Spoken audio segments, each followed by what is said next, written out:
Hello students, welcome back to your online video classes. Hopefully all of you are doing good and taking care of yourself. तो बच्चों हम लोग last class में discussion किए थे equation of continuity के बारे में, है ना।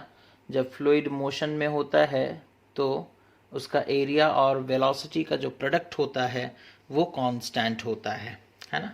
तो हम लोग फ्लूइड डायनेमिक्स स्टार्ट किए थे और उसमें हम लोग इक्वेशन ऑफ कंटिन्यूटी डिस्कशन किए थे। इक्वेशन ऑफ कंटिन्यूटी, है ना, इक्वेशन ऑफ कंटिन्यूटी डिस्कशन किए थे।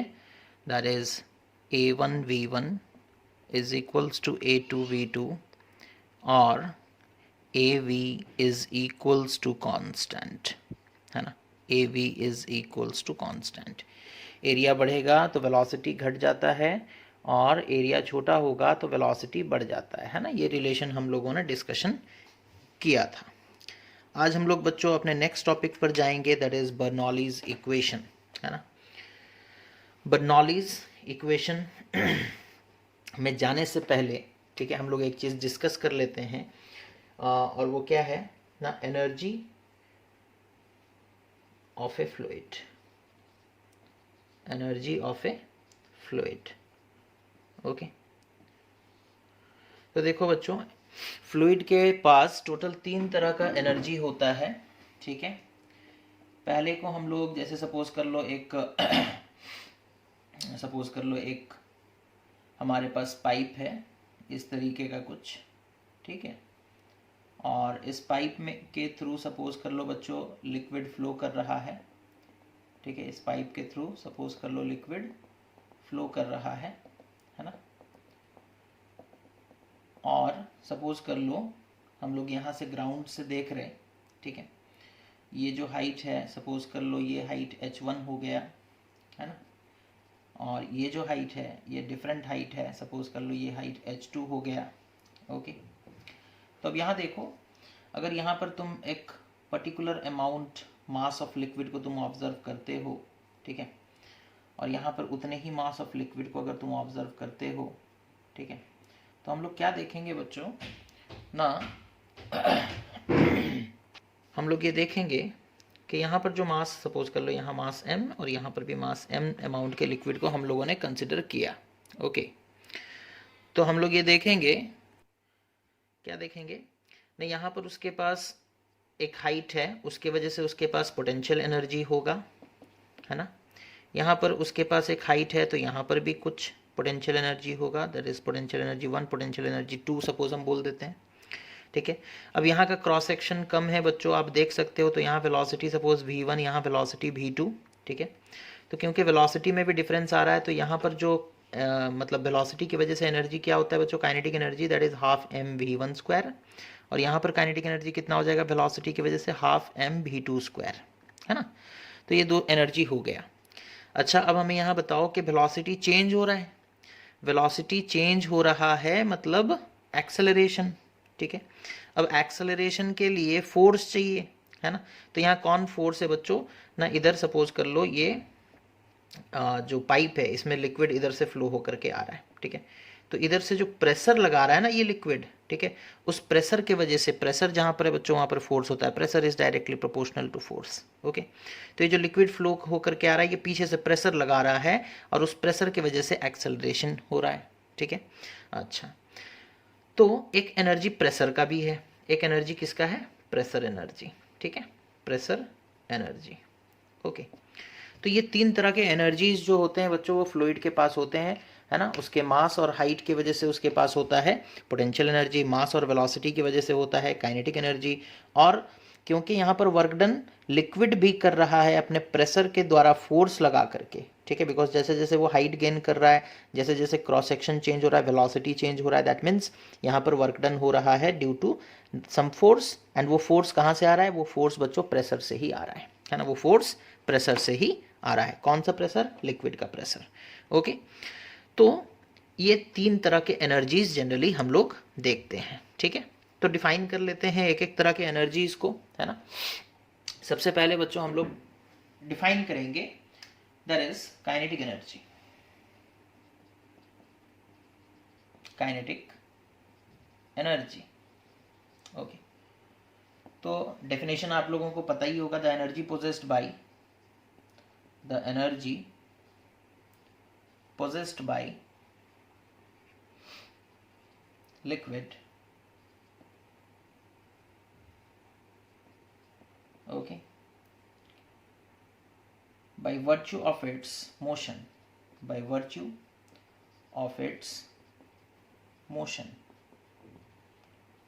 is called kinetic energy. Okay, अच्छा, काइनेटिक एनर्जी का फॉर्मूला क्या होता है बच्चों? ठीक है, दैट इज हाफ mv², है ना। काइनेटिक एनर्जी का फॉर्मूला क्या होता है? Half mv²। ठीक है, अच्छा, अगर हम बोलेंगे काइनेटिक एनर्जी पर यूनिट मास तो क्या हो जाएगा? पर यूनिट मास मतलब मास डिवाइड कर दोगे, दैट मीन्स जो भी काइनेटिक एनर्जी है दैट इज हाफ mv², उसे मास से डिवाइड कर दो तो mm कैंसिल हो जाएगा, तो that is half v²। This is kinetic energy per unit मास। अब अगर हम यहीं पर बोलेंगे बच्चों kinetic energy per unit volume, ठीक है, अब लिक्विड है तो वॉल्यूम वगैरह टर्म काफ़ी ज़्यादा यूज में आएगा, है ना। तो काइनेटिक एनर्जी हम लोग पर यूनिट वॉल्यूम भी निकाल सकते हैं। ओके, तो ये कितना हो जाएगा? अच्छा, density is equals to mass by volume, तो वॉल्यूम क्या हो जाएगा तुम्हारा ना, हम लोगों को m/v करना है। क्या करना है? m/v। ठीक है, मतलब वॉल्यूम डिवाइड कर देना है। क्या डिवाइड कर देना है? पर यूनिट वॉल्यूम निकालेंगे, kinetic energy per unit volume, मतलब जो भी काइनेटिक एनर्जी है उसमें वॉल्यूम डिवाइड कर दो तो कितना हो जाएगा? काइनेटिक एनर्जी जनरली कितना होता है? Half mv² divided by volume. ठीक है, ये भी जो है ये वॉल्यूम का भी है बच्चों। मास बाई वॉल्यूम अभी हम लोग देखे थे, density is equals to mass by volume, है ना। तो m/v की जगह हम लिख सकते हैं raw, that is half raw v², है ना। तो ये बड़ा यूज में आएगा, kinetic energy per unit volume, इसे याद रखोगे, that is half raw v², है ना, that is half raw v²। Okay, अच्छा, ये पहला तरह का एनर्जी हो गया बच्चों जो एक लिक्विड के पास पाया जाता है, और हम लोग उसे खास करके ज्यादातर एक्सप्रेस करते हैं kinetic energy per unit volume के टर्म्स में, यानी kinetic energy divided by volume. Okay, तो वो कितना आता है? Half raw v², because mass by volume is density, mass by volume is density. अब बात करते हैं बच्चों दूसरे तरह के एनर्जी के बारे में, that is the potential energy, okay, possessed by a liquid. Okay, दूसरा तरह का energy that is potential energy, potential energy. Okay, तो पोटेंशियल एनर्जी क्या हो जाएगा बच्चों? The energy possessed by a liquid, the energy possessed by a liquid, okay, by virtue of its position, by virtue of its position above the earth, above the earth, above the earth's surface, okay, above the earth's surface। अच्छा, तो potential energy का formula आप लोगों को पता होगा, potential energy is equals to mass into gravity into height. Okay, फिर हम बोलेंगे potential energy per unit mass, potential energy per unit mass. जब हम बोलते हैं पर यूनिट मास मतलब मास डिवाइड हो जाएगा, तो mgh डिवाइडेड बाई m, तो m से m कैंसिल हो गया, दैट इज gh। ठीक है, अच्छा, फिर उसी तरीके से potential energy per unit volume, per unit volume, ये क्या हो जाएगा बच्चों ना, potential energy that is mgh per unit volume मतलब divided by volume, m/v is rho, तो रॉ gh, है ना। तो ये हो गया बच्चों potential energy of a fluid, है ना। और हम लोग क्योंकि आइडियल फ्लूइड के बारे में बात कर रहे हैं बच्चों, ठीक है, तो आइडियल फ्लूइड में एयर मतलब जनरली कंसिडर नहीं किया जाता, या फिर जो गैसेस हैं उन्हें कंसिडर नहीं किया जाता, लिक्विड्स के बारे में ही खास करके हम लोग बातें करेंगे। ठीक है, अच्छा कुछ एग्जांपल्स जब हम लोग डिस्कशन करेंगे तो वहाँ पर गैसेस का भी इन्वॉल्वमेंट होगा, ठीक है, बट उनके लिए कुछ फार्मूला वगैरह हम लोग नहीं डिराइव करेंगे। ओके, तो ये हो गया पोटेंशियल एनर्जी। अब तीसरे तरह के एनर्जी के बारे में बात करते हैं, that is the pressure energy, that is the pressure energy. Okay, तो देखो तीसरा तरह का energy that is the pressure energy.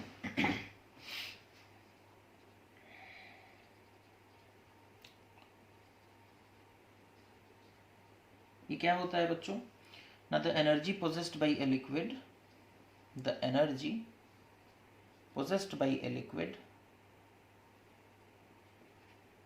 the energy possessed by a liquid, okay, by virtue of its pressure, by virtue of its pressure, by virtue of its pressure is called pressure energy, is called pressure energy. Okay, तो pressure energy हम लोग generally कैसे निकालते हैं बच्चों, देखो pressure energy निकालने के लिए एक एग्जांपल हम लोग यहाँ पर देखते हैं थोड़ा सा। जैसे सपोज कर लो यहाँ पर एक सिलेंडर है इस तरीके से, और ये सपोज कर लो स्ट्रक्चर हमारा, और यहाँ पर सपोज कर लो बच्चों हम लोगों ने एक पिस्टन रखा है। ओके, यहाँ पर सपोज कर लो एक पिस्टन है। ओके, यहाँ पर सपोज कर लो एक पिस्टन है। ओके, अच्छा रखा हुआ है।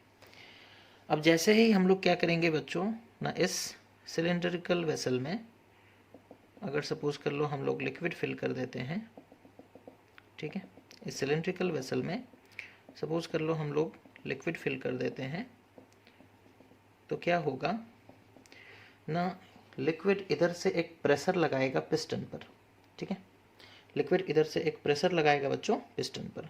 सपोज कर लो ये जो हाइट है, एवरेज हाइट ले रहे हैं, दैट इज h। ओके, यहाँ पर एक प्रेशर लगा। अब उस प्रेशर की वजह से ये पिस्टन इधर क्या होगा, मूव करेगा, ठीक है, डिस्प्लेस्ड हो जाएगा, ठीक है। और सपोज कर लो वो डिस्प्लेस्ड होते होते सपोज कर लो पिस्टन पहुंच गया यहाँ पर। ओके, पिस्टन पहुंच गया यहाँ पर। ओके, और ये जो डिस्टेंस है इनिशियली यहाँ पर था, है ना, इनिशियल पोजीशन हमने दिखा दिया था। ओके, यहाँ पर था और फाइनली यहाँ से यहाँ का जो डिस्टेंस है सपोज कर लो x, और ये जो पिस्टन है उसका एरिया सपोज कर लो a, ठीक है। तो यहाँ पे वर्क डन निकालते हैं बच्चों। वर्क डन का फॉर्मूला क्या होता है, that is force into displacement. Okay, force into displacement. Okay, अच्छा, हम लोगों को पता है pressure is equals to force upon area, तो force is equals to pressure into area. Okay, pressure into area. तो यहाँ देखो फोर्स की जगह हम लिख सकते हैं प्रेशर इनटू एरिया। प्रेशर कितना है P, एरिया कितना है A, ठीक है, इनटू डिस्प्लेसमेंट। डिस्प्लेसमेंट कितना हुआ है बच्चों, दैट इज x, है ना, तो it is equals to PAX। अब यहाँ देखो ये जो हम लोगों ने देखा, ये x इंटू ए अगर हम करते हैं बच्चों, ये हमारा, ठीक है, अगर हम x इंटू ए करते हैं, एरिया इंटू ए length.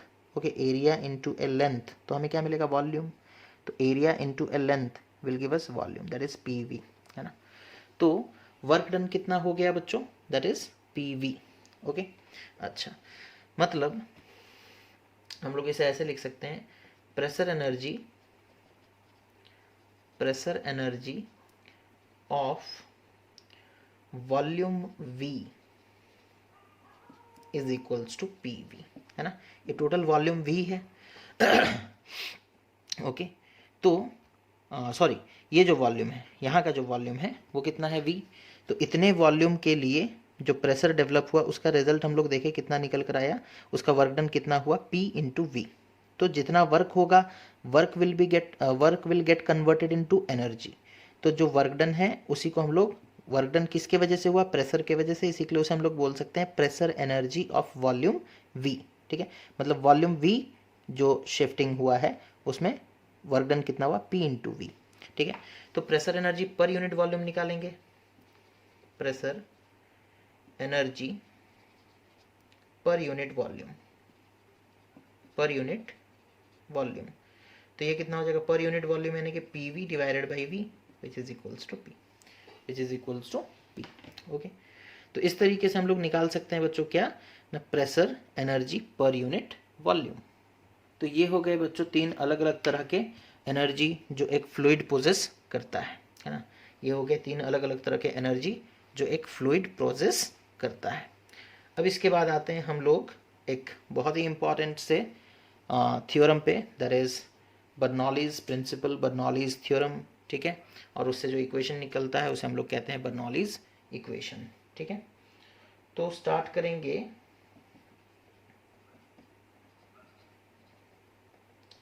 Bernoulli's principle, okay, Bernoulli's principle, ठीक है। मैकेनिकल एनर्जी जब हम लोग पढ़ते हैं बच्चों, मैकेनिकल एनर्जी जब आप लोग क्लास 9th और 10th में पढ़ते हो तो एक चीज़ पढ़ते हो that is conservation of mechanical energy, है ना। एक चीज़ पढ़ते हो that is conservation of mechanical energy, है ना। मेरे ख्याल से सभी बच्चों ने पढ़ा होगा कंजर्वेशन ऑफ मैकेनिकल एनर्जी, ठीक है। कंजर्वेशन ऑफ मैकेनिकल एनर्जी क्या कहता है ना, the sum of kinetic energy and potential energy is constant, okay. The sum of kinetic energy and potential energy is a constant, okay. पढ़ा है ना। जैसे सपोज कर लो एक बॉल है, ठीक है, ग्राउंड से h हाइट ऊपर है, ठीक है, इसके रुका हुआ है, ठीक है। तो इसके पास पोटेंशियल एनर्जी h हाइट ऊपर है, तो पोटेंशियल एनर्जी कितना हो जाएगा ना, पोटेंशियल एनर्जी mgh हो जाएगा, ठीक है। और काइनेटिक एनर्जी 0 हो जाएगा, ओके। तो टोटल एनर्जी कितना हो गया, that is mgh plus 0, that is mgh, है ना। जैसे ही वो ग्राउंड पर पहुंचेगा, जैसे ही वो ग्राउंड पर पहुंचेगा गिरते हुए, सपोज आपने वहाँ से छोड़ दिया, गिरकर जब वो ग्राउंड पर पहुंचेगा बच्चों, उसका पोटेंशियल एनर्जी हो चुका होगा 0, और अब काइनेटिक एनर्जी कितना हो चुका होगा पता है, mgh के बराबर। अभी भी सम करोगे तो कितना आएगा, mgh, है ना।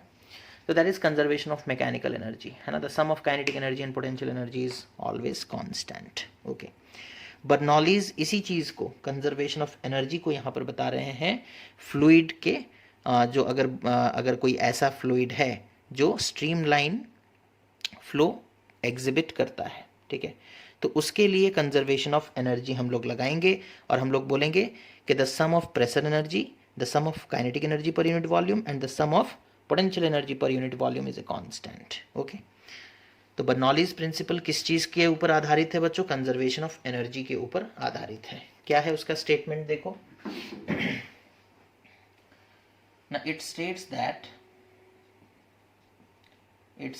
That the sum of pressure energy, comma, kinetic energy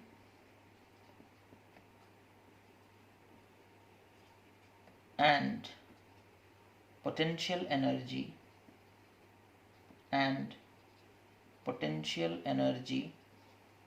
okay per unit volume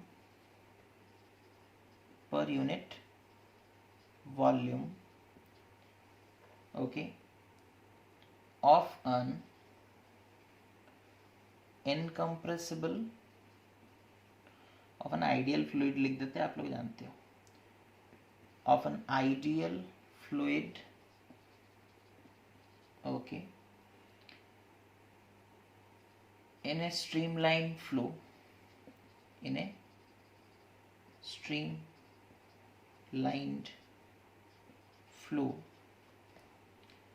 remains constant,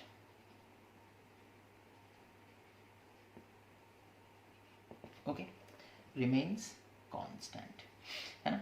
हम लोग अभी इससे पहले टाइप्स ऑफ एनर्जी पढ़े थे बच्चों, है ना। Pressure energy per unit volume कितना आया था, P, है ना। उसके बाद kinetic energy per unit volume कितना आया था, half rho V square plus potential energy per unit volume कितना आया था, रॉ GH। ये क्या होगा ना, constant, it will be constant, okay. तो ये कह रहा है बर्नौलीज प्रिंसिपल, है ना। बर्नौलीज थ्योरम इसी चीज को कहता है ना। And it is obviously based on which law, that is law of conservation of energy पे ही बेस्ड है बच्चों, okay. Law of conservation of energy पर ही बेस्ड है, ठीक है। इसके बाद देखते हैं इसका प्रूफ, है ना। प्रूफ देखेंगे इस चीज़ का। Okay, proof of Bernoulli's principle और Bernoulli's theorem. Okay, proof of Bernoulli's theorem. तो प्रूफ देखो, ओके जैसे सपोज कर लो बच्चों, हमारे पास एक इस तरीके का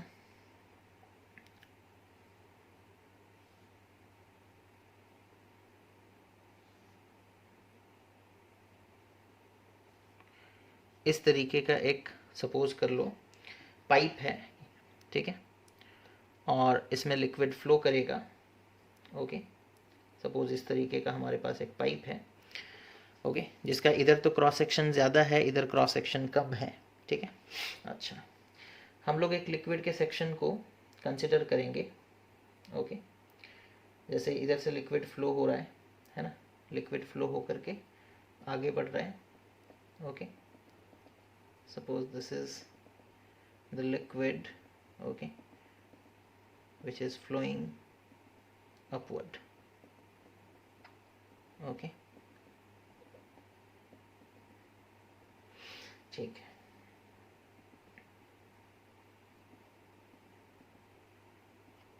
ओके, और हम लोग यहाँ पर एक पर्टिकुलर अमाउंट ऑफ लिक्विड को कंसिडर करेंगे, है ना। और हम लोग पहले ही इस चीज़ को बात कर चुके हैं बच्चों कि पर यूनिट टाइम या फिर for a given time interval जितना मास ऑफ लिक्विड इधर आगे बढ़ेगा, है ना, उतना ही मास ऑफ लिक्विड इधर से जितना मास ऑफ लिक्विड एंटर करेगा, इधर से उतना ही मास ऑफ लिक्विड आगे मतलब बाहर निकलना चाहिए, ठीक है।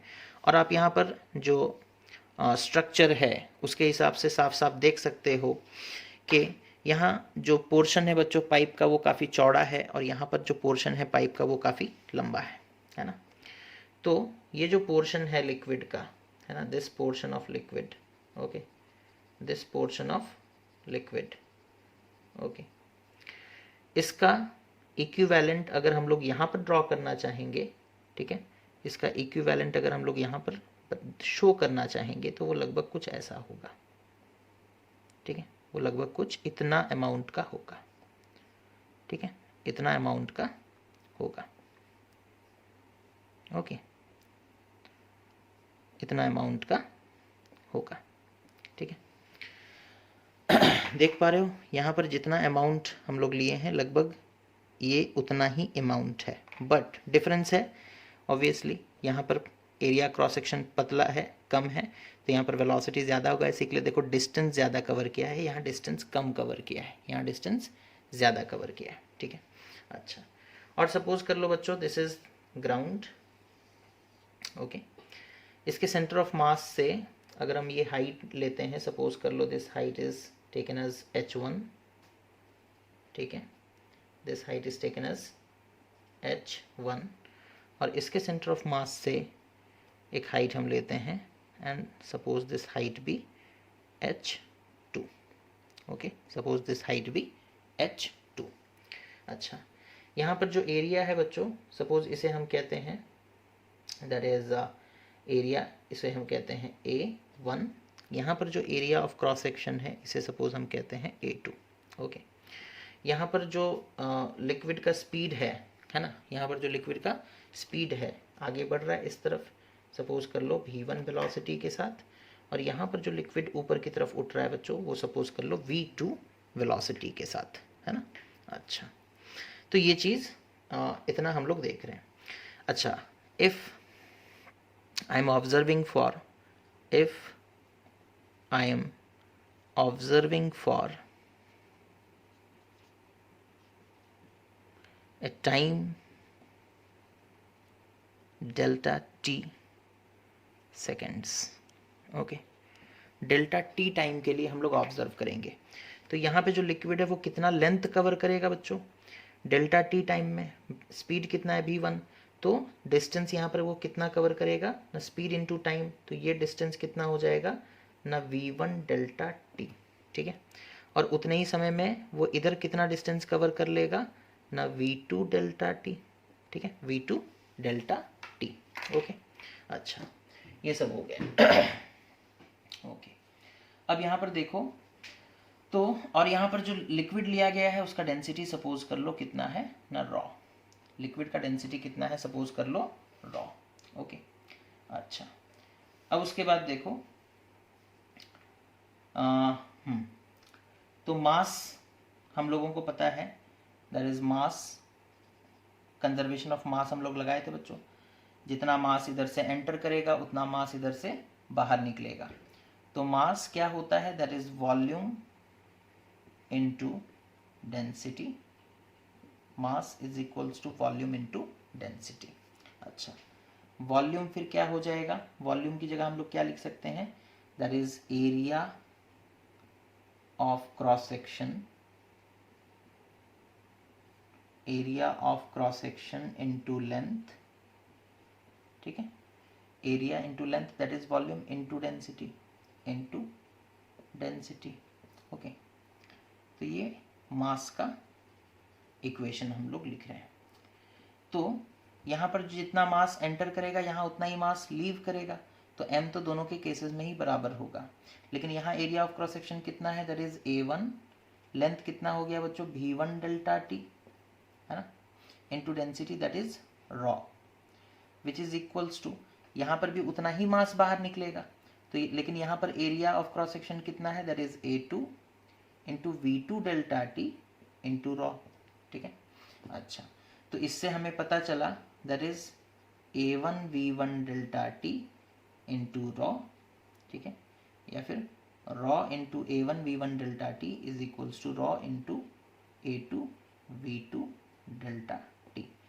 Raw and rho both side से कैंसिल, डेल्टा t और डेल्टा t बोथ साइड से हो गया कैंसिल। तो यहाँ से देखो हमारा बन गया that is a1 v1 is equals to a2 v2। This is nothing but the equation of continuity. This is nothing but the equation of continuity. ठीक है, equation of continuity. Okay. Because जितना मास इधर एंटर करेगा उतना ही मास इधर बाहर निकलेगा। मास का फॉर्मूला वॉल्यूम इनटू डेंसिटी। यहाँ पर वॉल्यूम निकालोगे तो area into length that is a1 v1 delta t। यहाँ पर वॉल्यूम निकालोगे तो एरिया इनटू लेंथ, एरिया कितना a2 और लेंथ कितना है v2 डेल्टा t। ठीक है, तो उस हिसाब से, और डेंसिटी हम लोग इनकम्प्रेसिबल लिक्विड है तो डेंसिटी चेंज नहीं होगा। यहाँ पर भी डेंसिटी रॉ और यहाँ पर भी डेंसिटी रॉ। ठीक है, अच्छा इतना हो गया। अब उसके बाद दूसरा चीज़ निकालते हैं बच्चों, दैट इज इतना नोट कर लो। Okay, a1 v1 is equals to a2 v2। Very good. अब यहाँ देखो, अब हम लोग निकालेंगे ऑब्वियसली जब यहाँ से वो यहाँ पहुँचा, है ना, मास तो चेंज नहीं होगा, है ना, mass we are considering the same amount of mass but the velocity is changing. Velocity is changing means the kinetic energy will change. तो हम लोग निकालेंगे सबसे पहले क्या चीज़, पहला चीज़ तो निकाल चुके हैं, अब दूसरा चीज़ निकालेंगे that is change in kinetic energy. Change in kinetic energy. Okay, कितना होगा चेंज इन काइनेटिक एनर्जी, हम लोग लिख सकते हैं, सपोज नेमिंग कर देते हैं। सपोज हम लोग इस पॉइंट का नाम दे देते हैं, ये जो रीजन है इसका नाम दे दिए रीजन ए, और ये जो रीजन है इसका नाम दे दिए रीजन बी। ठीक है, तो चेंज इन काइनेटिक एनर्जी हम कैसे लिखेंगे ना, kinetic energy at B minus kinetic energy at A. ठीक है, which will be equal to kinetic energy at B कितना हो जाएगा, that is half m v2 का square minus half M v1 का square.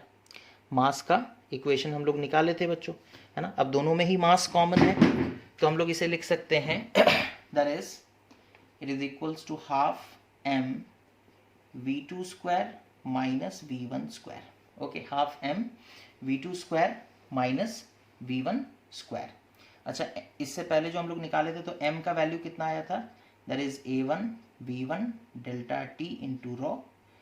It was also equal to a2 v2 delta t into rho. ठीक है, तो अब हम लोग मास की जगह, अब तुम इन दोनों में से कुछ भी पुट कर सकते हो, कोई प्रॉब्लम नहीं है। ठीक है, तो सपोज हम लोग a1 v1 delta t into rho put करते हैं, तो half into a1 v1 delta t into rho whole into v2 square minus v1 square. Okay, whole into V2 square minus V1 square, ठीक है। अच्छा, अब इसे नोट करेंगे, ये सपोज कर लो पहले जो निकाले थे दैट इज A1 V1 वो हो गया, अगर A1 V1 is equals to A2 V2, ये एक इक्वेशन निकाले थे इससे पहले, A1 V1 is equals to A2 V2, उसे इक्वेशन नंबर 1 मार्क कर लो, ये हो गया इक्वेशन नंबर 2। ओके, चलो अब निकालते हैं तीसरे स्टेप में, that is change in kinetic energy. जब यहाँ से यहाँ, sorry, change in potential energy, जब यहाँ से यहाँ गया बच्चों, हाइट भी तो चेंज हुआ है, तो पोटेंशियल एनर्जी भी चेंज हुआ होगा उस गिवन मास ऑफ लिक्विड का, ठीक है, तो वो निकालते हैं, है ना। We are considering a definite mass of liquid. Okay, तो थर्ड में हम लोग निकालेंगे that is change in potential energy, change in potential energy, ठीक है, चेंज इन पोटेंशियल एनर्जी, ठीक है। अच्छा, तो क्या होगा वो, that is potential energy at B minus potential energy at A, है ना, यहाँ जितना पोटेंशियल एनर्जी है माइनस यहाँ का पोटेंशियल एनर्जी। अच्छा, तो ये कितना हो जाएगा, that is mgh2 minus mgh1, ठीक है, that is mg into h2 minus h1, ठीक है। फिर से हम लोग क्या करेंगे बच्चों ना, m का वैल्यू पुट कर देंगे, ठीक है। m का वैल्यू हम फिर से लिख देते हैं, यहाँ पर क्या था, that is a1 v1 delta t into raw, या फिर a2 v2 delta t into rho, ठीक है। हम लोग डेल्टा t टाइम के लिए ऑब्जर्वेशन लिए हैं और उसी हिसाब से हम लोग मास कंसिडर कर रहे हैं, तो ये हो जाएगा, इसकी जगह हम लोग लिख देंगे that is a1 v1 delta t into raw into g into h2 minus h1, ठीक है, इंटू h2 माइनस h1, ठीक है।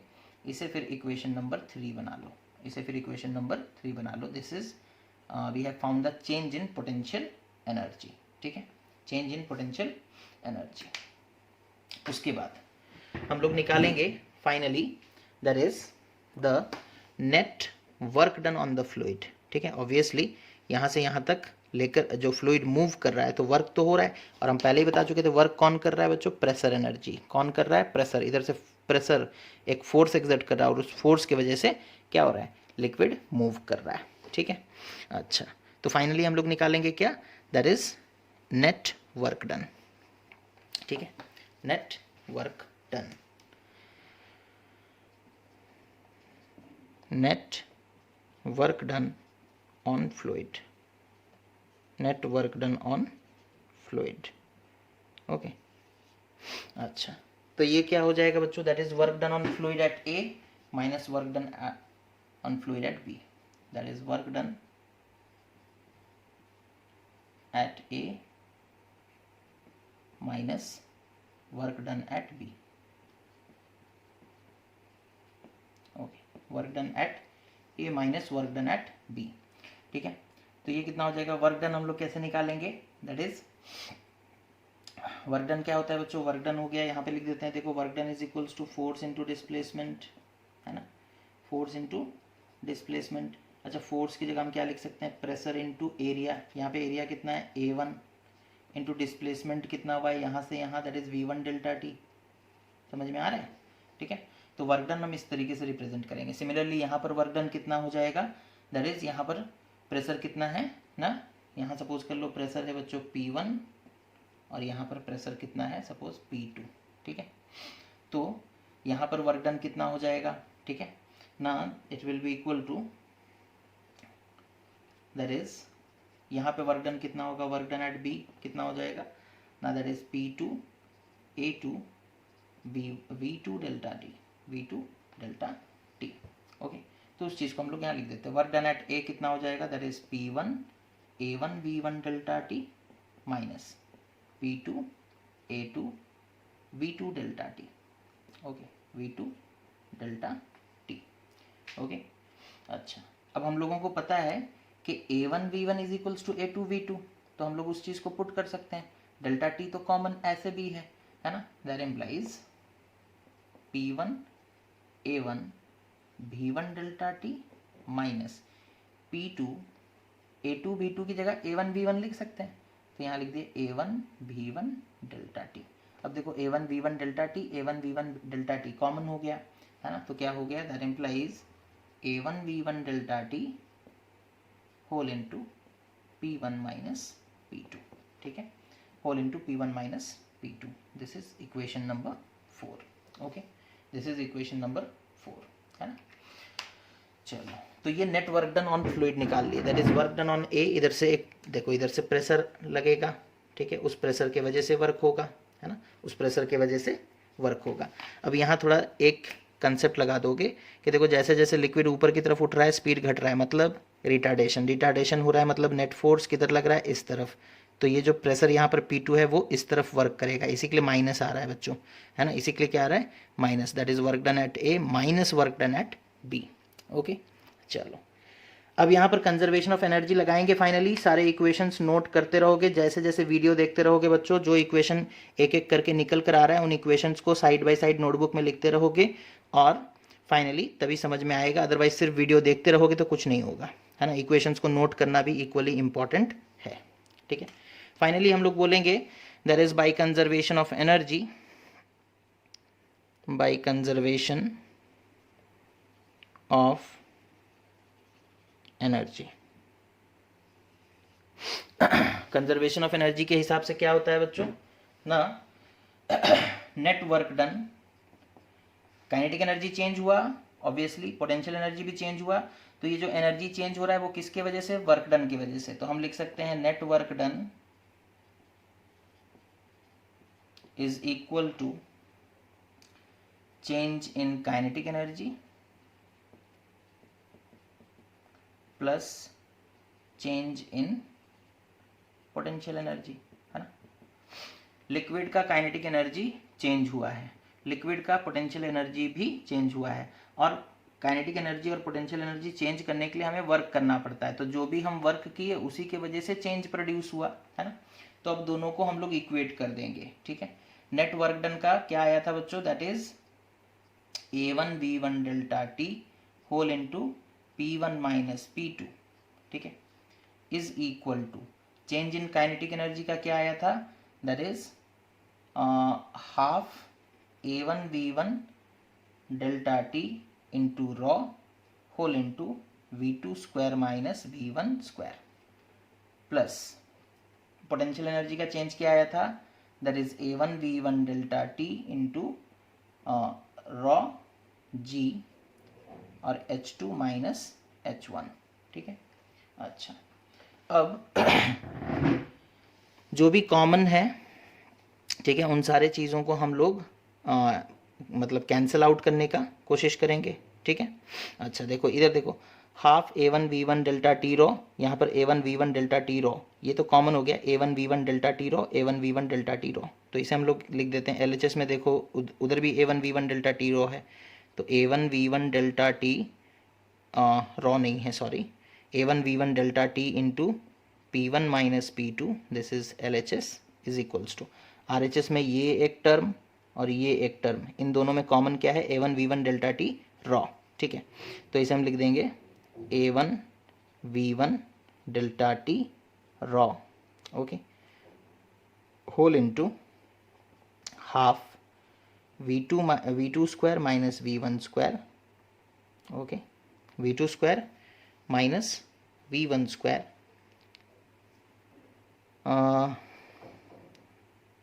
प्लस यहाँ पर प्लस इधर क्या बचा बच्चों, that is GH2 minus H1, GH2 minus H1, okay. अच्छा, अब ये इक्वेशन किस तरीके से, मतलब पूरे इक्वेशन को डिवाइड कर देते हैं हम लोग A1 V1 डेल्टा टी से, है ना। A1 V1 डेल्टा टी से अगर पूरे इक्वेशन को डिवाइड कर दोगे तो इधर भी कैंसिल, इधर भी कैंसिल, ठीक है। अब इक्वेशन क्या बचेगा देखो, that is P1 minus P2, हमने क्या क्या समझ में आया, तो इधर पूरे इक्वेशन को LHS RHS पूरे को डिवाइड कर दिया हमने किससे ना, A1 V1 डेल्टा टी से, तो बोथ साइड से वो कैंसिल हो गया, ओके। अच्छा, अब यहाँ देखो P1 minus P2 is equal to, यहाँ कितना आएगा, that is half rho V2 square minus V1 square plus ये हो जाएगा that is rho GH2 minus H1, ठीक है, रॉ GH2 माइनस H1। अब एक्सपैंड कर देना है बच्चों, तो ये क्या हो जाएगा देखो, that is P1 minus P2 is equals to half rho into V2 square, इसे हम लोग लिख देते हैं half rho into V2 square minus half rho into V1 square plus rho GH2 minus rho GH1, expand करके लिख देंगे, that is rho GH2 minus rho GH1, ठीक है। अब फिर क्या करना है, इतना कर लेने के बाद जितने भी 1 वाले टर्म हैं उन्हें एक साइड में ले जाएंगे और जितने भी 2 वाले टर्म हैं जैसे P2 उसे इधर ले आएंगे, H2 उसे इधर ही रहने देंगे, V2 उसे इधर ही रहने देंगे, V1 वाले टर्म को उधर ले जाएंगे, H1 वाले टर्म को लेफ्ट हैंड साइड में ले आएंगे। तो जितने 1 वाले टर्म है उन्हें एक साइड और जितने 2 वाले टर्म है उन्हें एक साइड। तो फाइनल हमारा इक्वेशन क्या आएगा देखो, that is P1 plus half rho V1 square plus rho GH1 is equals to P2 plus half rho V2 square plus rho GH2, ठीक है, प्लस रॉ GH2। तो इस तरीके से हमारा बर्नौलीज इक्वेशन प्रूफ होगा बच्चों, है ना। या फिर हम कह सकते हैं और P plus half rho V square plus rho GH is equals to constant, is equals to constant. So this is Bernoulli's equation, है ना। इस चीज़ को आप लोग अच्छे तरीके से प्रैक्टिस भी कर लें, ठीक है। हम लोग नेक्स्ट क्लास में फिर इसके कुछ एप्लीकेशंस के बारे में डिस्कशन करेंगे, है ना। Torricelli's law of efflux, Venturi meter, इन सारी चीज़ों के बारे में डिस्कशन होगा बच्चों। So thank you for watching the video, take care of your self and have a nice day.